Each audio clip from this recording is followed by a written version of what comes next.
Beautiful night. That's a barge right there. This is the Kentucky-Tennessee River, Kentucky Lake right here.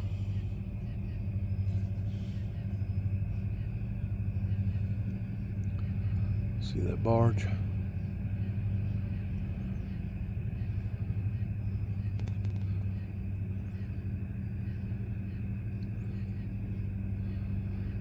I guess it's give or take about 11, 12 o'clock.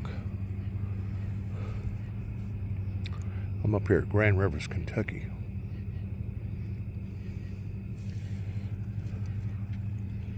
Just wanted to share a little bit of history and let my people that care about me, providing that I have any that care about me, and being able to tell my story efficiently and effectively towards what went on, how it went on, and why it went on. Now that rig right there, he's kind of pleasant and cool, ain't he? Running very steady. Right outside, right over here, you see a boat right there. People doing some night fishing.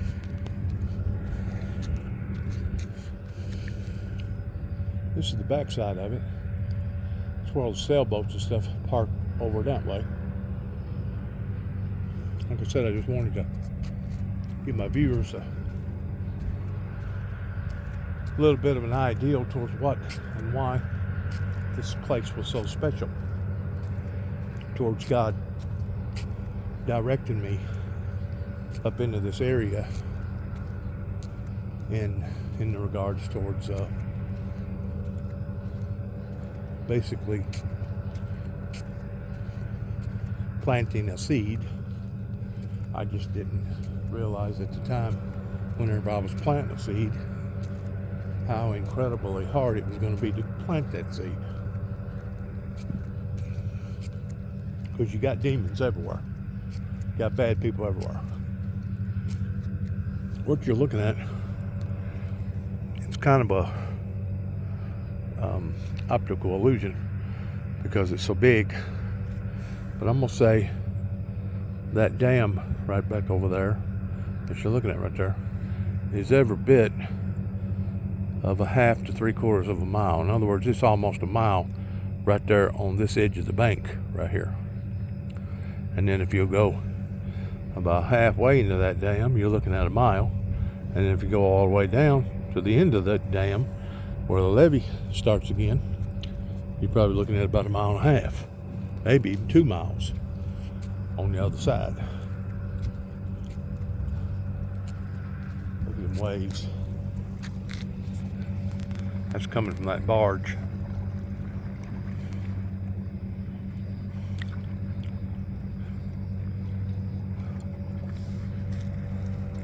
Messing these guys up over here that's fishing.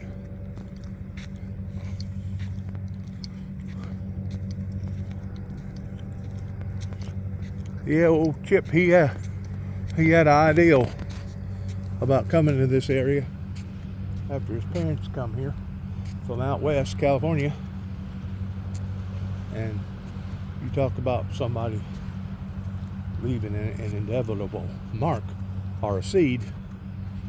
He really did.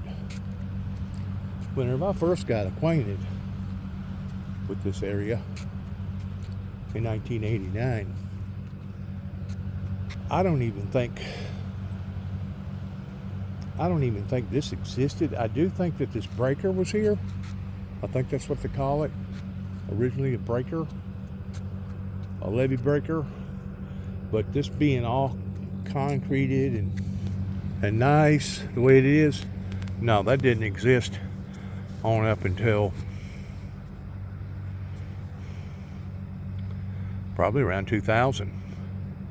And they started out with a smaller walkway, and then they turned it into a big walkway. Something that the people can enjoy.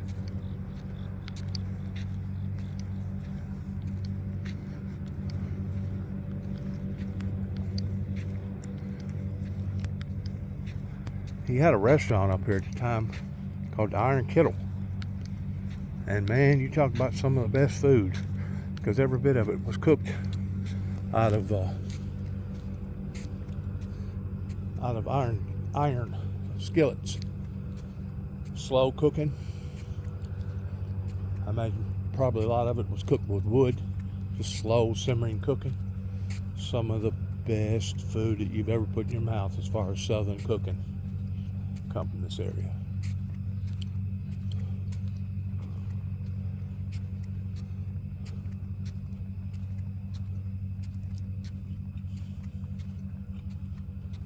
Yeah. Made it to a seat here. Nice little seat. Gotta be careful that you don't go over the edge.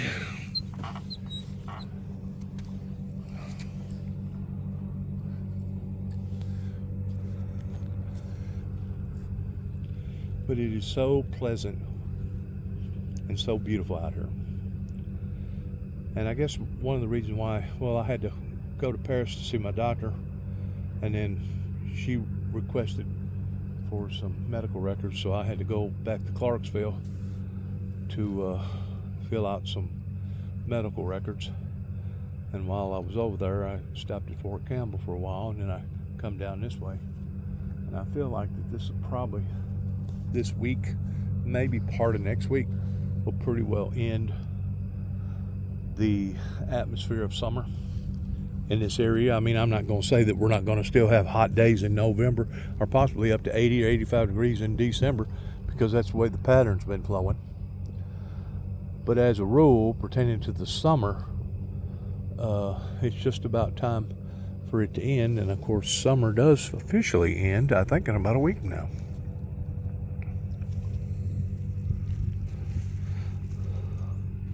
That area over there, I've always admired.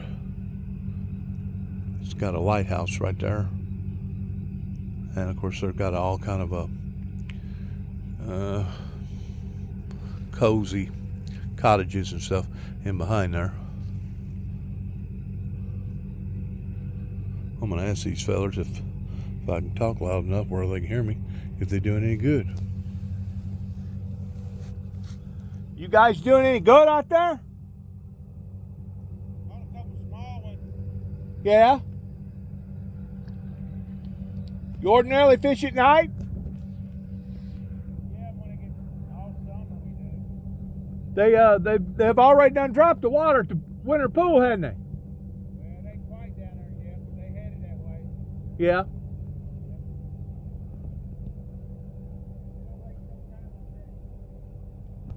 Well, whenever they drop it quick, don't they? Yeah.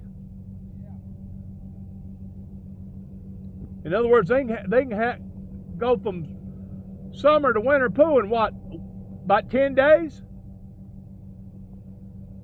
Probably.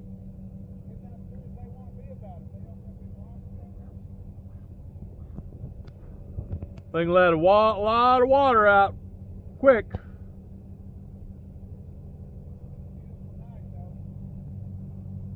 It's a beautiful night, you know it?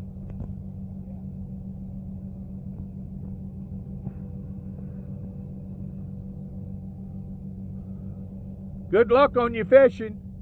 Thank you, sir.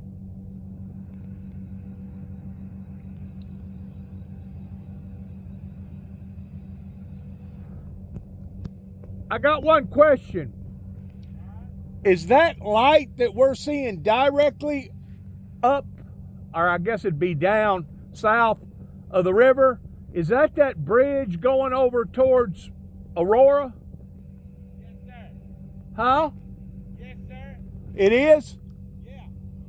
I had no idea that you could see that from here. How many miles do you figure that is? About 15? Pretty close Maybe over that. to that. When it was the old bridge, you couldn't see it like that. But that newer bridge, the way they got Yeah. It was a little higher. It's every bit of 15 miles, isn't it? Oh yeah, probably. And of course, this dam over here, it gives an optical illusion because it looks so big. You would think it's a lot closer than what it is, but you start traveling down the river, and that's probably every bit, what, 3/4 of a mile before you get to this end of it.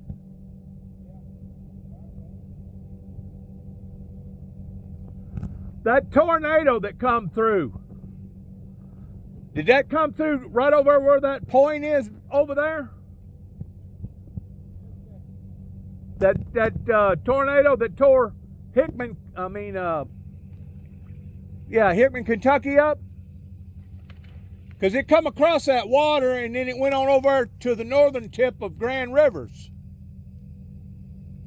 Oh yeah. It hit some nice neighborhood over there and killed about 8 or 10, 12 people over there. Pretty close to Benton. I figure that point, that closest point that we're looking at right there, that's probably about where it went over. Crossed over the water, and then it hit Hillman's Ferry, which would be the northern end of L.B.L.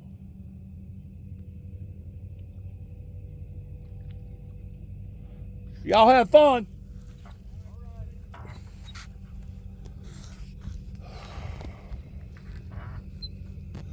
Anyways, whenever I come up here in 1989, God led me to the area up towards Sugar Bay. And I don't know what went on there pertaining to the families